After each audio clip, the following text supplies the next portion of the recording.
dia memang profesional, dia memang baik, karena ini kita bilang memang ada masalah. Yang kita bilang adalah menggunakan negara untuk memperkaya diri. Kita selidikin gitu. Bagaimana anaknya Jokowi punya uang ratusan miliar? Diselidikin. Aduh, orang-orang model Sahganda ini ya, kalau halu tuh memang lucu. Saya mencatat sebenarnya kelakuan pendukung Anies ini. Antara lain misalnya, dia tuh pernah terbukti menyiarkan kabar yang tidak pasti atau hoax yang berkelebihan terkait dengan Omnibus Law, Undang-Undang Cipta Kerja, dan divonis 10 bulan penjara. Lalu yang heboh adalah Sahganda ini menyerukan, tangkap Jokowi sekeluarga dan seret ke penjara di pulau terpencil katanya. Tambah ngaco aja nih orang ya. Kalau memang suasana dukungan atau fenomenanya seperti itu, kita jadi mengkhawatirkan apabila orang kayak Anies berkuasa. Lo bayangin kalau orang-orang kayak gini ada di belakang itu, kekuasaan cuma digunakan untuk memberangus orang lain. Kekuasaan cuma digunakan untuk melampiaskan dendam. Kekuasaan cuma digunakan untuk mempersekusi orang-orang yang berbeda. Ini kan luar biasa. Indonesia sejak dulu kala tetap dipuja-puja bangsa. Semakin brutal, relawan Anies ini targetkan keluarga Jokowi, dibui kalau Anies memerintah. Pak polisi, tangkap manusia laknat satu ini. Akun Instagram Yusuf Muhammad per Senin 14 Maret kemarin memuat tayangan pidato provokatif seseorang yang dikenal sebagai relawan Anies Baswedan, meski provokatif dan dipenuhi narasi yang tidak sehat.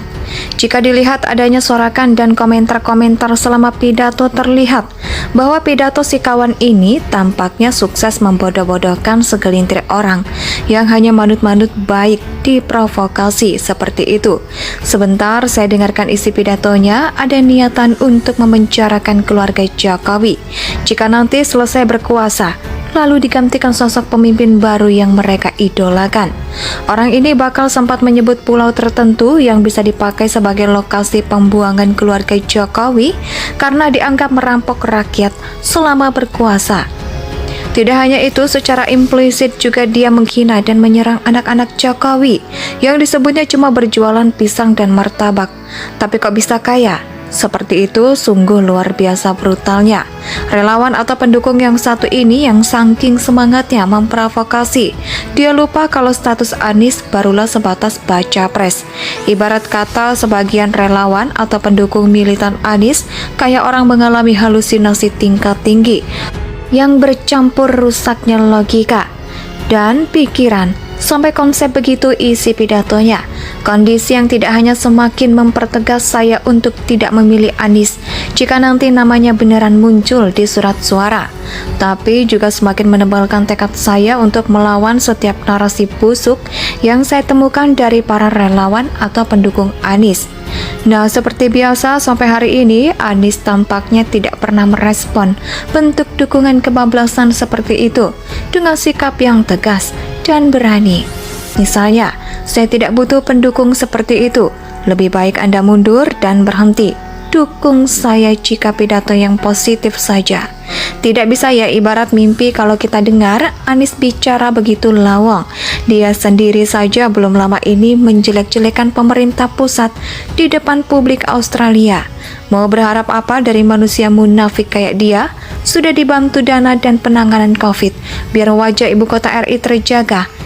Malah belakangan kayak nusuk dari belakang. Ente memang kebangetan, Wan.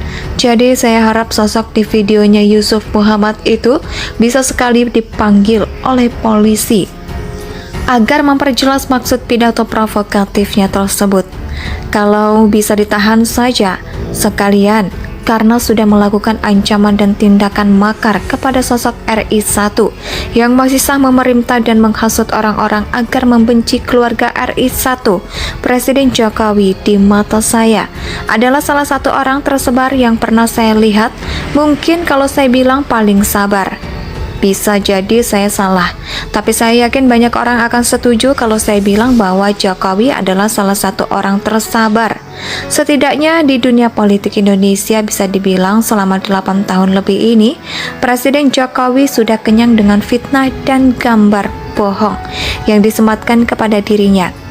Dalam wawancara dengan pemimpin redaksi harian Kompas Budiman Tanurejo dalam acara Satu Meja The Forum yang ditayangkan Kompas TV, Jokowi menceritakan berbagai fitnah dan hinaan yang dia terima, mulai dari Jokowi PKI, Jokowi antik asing dan asing, hingga Jokowi anti-Islam dan sudah mengkriminalisasi ulama. Atas seluruh fitnah tersebut, Jokowi mengaku tidak mau ambil pusing dan melaporkannya satu persatu kepada polisi. Sebab, jika ia melakukan demikian, ia yakin bisa jadi ratusan ribu orang yang berhadapan dengan hukum. Jokowi berpendapat fitnah dan kabar bohong terhadap dirinya itu berawal dari koran obor rakyat yang tersebar pada saat kampanye Pilpres tahun 2014. Setelah itu penyebarannya dilanjutkan oleh kelompok sebelah. Ia yakin fitnah dan kabar bohong itu semata-mata dilontarkan ke publik demi kepentingan politik tertentu, secara khusus ditunjukkan demi menjaganya dia di dunia politik. Walaupun mungkin disamarkan sebagai kritik, tapi cara-caranya tidak beradab, tidak beretika, sesat, dan tidak terdidik. Semakin brutal, relawan Anies ini targetkan keluarga Jokowi, dibui kalau Anies memerintah. Pak polisi, tangkap manusia laknat satu ini. Akun Instagram Yusuf Muhammad per Senin 14 Maret kemarin memuat tayangan pidato provokatif seseorang yang dikenal sebagai relawan Anies Baswedan, meski provokatif dan dipenuhi narasi yang tidak sehat.